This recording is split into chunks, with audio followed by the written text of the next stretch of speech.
Vamos a hablar de Venezuela. Ya son varias semanas, meses, que están en un conflicto muy complicado, una crisis política. En los últimos días, las últimas horas, se ha conocido que el presidente Nicolás Maduro ha hecho cambios en el alto mando militar, ha ratificado al ministro de Defensa, ha puesto a disposición su cargo, pero la constituyente. De todo esto vamos a hablar y quiero saludar por favor al doctor Jesús Seguías, analista experto en temas internacionales en Venezuela. Buenas noches, doctor, un placer tenerlo en Todo a Pulmón una vez más. Muy buenas noches, Priscila, saludos cordiales a todos los televidentes de su canal. Gracias por aceptar este contacto, doctor. Por favor, las últimas noticias que nos llegan de Venezuela. Continúa la crisis, pero también el anuncio que hace Nicolás Maduro, el presidente, de poner su cargo a disposición de la constituyente. ¿Cómo se entiende esto? Mira, yo pienso que es llover sobre mojado, porque es que cuando se escoge una asamblea constituyente, el poder total del Estado queda en manos de la Asamblea Constituyente. Es decir, desde el momento en que se instala la Asamblea Constituyente, todos los poderes quedan sin efecto, incluyendo el presidente de la República. De manera que lo que está diciendo es una tontería y evidentemente que esa Asamblea Constituyente se convierte como en una decisión muy lamentable, muy triste, porque eso es como apagar el fuego con gasolina. Y evidentemente, casi el 80% de los venezolanos no apoya al presidente de la República con su asamblea constituyente.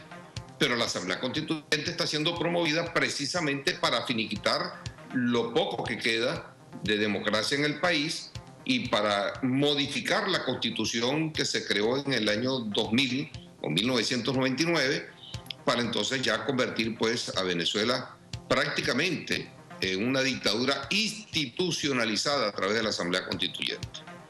Doctor, algo que llamó mucho la atención también y algunos expertos comentaban es estos cambios que se está haciendo al alto mando militar y ratificar al ministro de Defensa.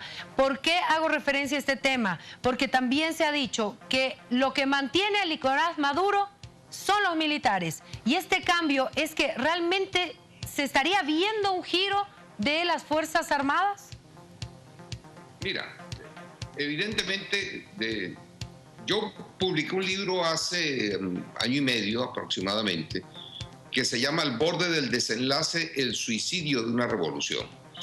Y yo, bueno, hablé pues de todos los casos similares de gobiernos socialistas en el mundo, sobre todo del campo del socialismo real, al que perteneció la Unión Soviética, China, Cuba y tantos otros países en el planeta.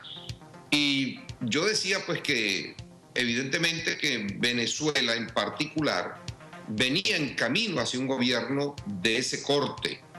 Y eso duraron 18 años para devorarse al elefante institucional democrático que había en Venezuela. Y cuando ya vieron que las elecciones no las van a ganar más, que el pueblo ya no los apoya, entonces toman la peor decisión de su vida, que es prácticamente dar el paso hacia el autogolpe de Estado. En Venezuela ha ocurrido, y en ese libro yo expongo que ahí habían dos opciones de desenlace para la fecha en que estamos en este momento. Y la primera fue un autogolpe por parte del presidente Maduro. Pues eso fue lo que hizo, y evidentemente al darse un autogolpe de Estado, obviamente con el apoyo de las Fuerzas Armadas, porque sin eso no hubiese dado ese autogolpe, entonces él prácticamente pues acelera su salida, porque es que Venezuela, en primer lugar, el pueblo venezolano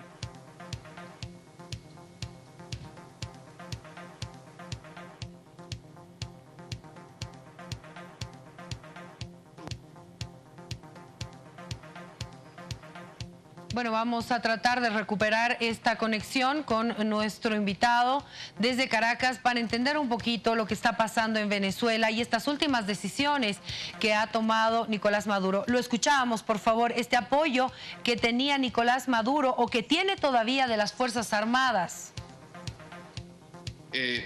No sé si ustedes escucharon la parte anterior o hubo una interrupción allí.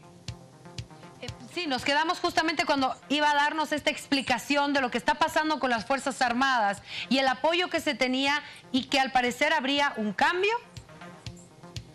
Bueno, lo que quise decir es que en un libro que escribí hace año y medio, yo presagiaba pues 10 escenarios de desenlace en Venezuela y el primer escenario era un autogolpe por parte del presidente Maduro. Yo decía que si se daba ese caso, eso no iba a durar mucho tiempo, porque en primer lugar el pueblo venezolano no va a tolerar. Mire, las escenas que uno ve por televisión, o por mejor dicho, por las redes sociales, porque los canales de televisión en Venezuela ya están prácticamente al margen de la comunicación abierta, libre, democrática. Están muy controlados por el Estado o están en manos del Estado. Entonces, pero vemos imágenes por las redes sociales de una determinación y un coraje del pueblo venezolano jamás visto en la historia. Y eso dice mucho. Eso dice que el venezolano no va a tolerar una dictadura, en primer lugar. En segundo lugar, la comunidad internacional en pleno siglo XXI no va a tolerar una dictadura.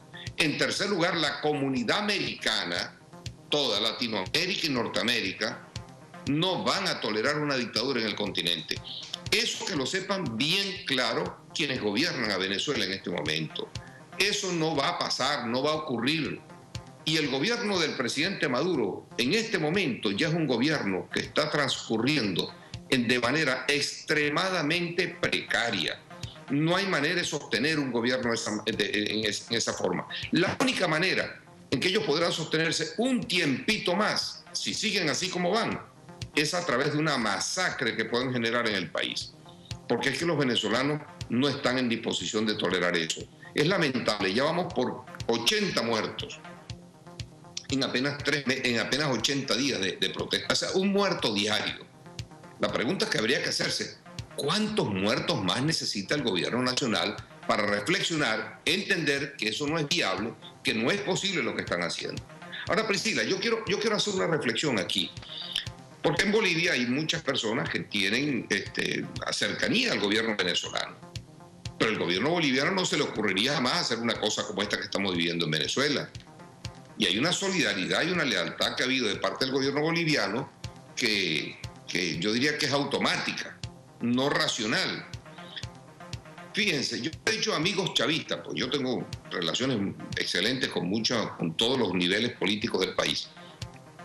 Y le he dicho a los amigos chavistas, ustedes son los primeros interesados en abandonar el poder ya, en este instante. Porque lo que les viene es un calvario y lo que están exponiendo el proyecto chavista a su desaparición definitiva y en términos históricos. Cuando más bien, por el contrario, si ustedes se salen a tiempo de este cataclismo en que ustedes han montado el país, ustedes tienen posibilidad de salvarse, de rehacer su juego y comenzar de nuevo en el proceso y volverán al poder algún día de nuevo, como pasó en Nicaragua con los sandinistas. Entonces no entiendo por qué ellos no comprenden que el poder no es para toda la vida, eso no existe, menos en el siglo XXI. Tienen que entender que el poder tiene que alternarse. Esa es la dinámica democrática en todas partes del mundo, porque además, mire, los pueblos se cansan hasta de los buenos gobiernos. Es parte de la ecología política mundial. Entonces ellos deben entender que ya son las visiones que se tienen de lo que está pasando en la crisis en Venezuela. Doctor, yo le agradezco muchísimo por haber estado con nosotros. Siempre un placer tenerlo en todo a pulmón y que nos ayude a entender un poquito lo que está pasando con la política venezolana. Buenas noches. Gracias, buenas noches. Buenas noches, doctor.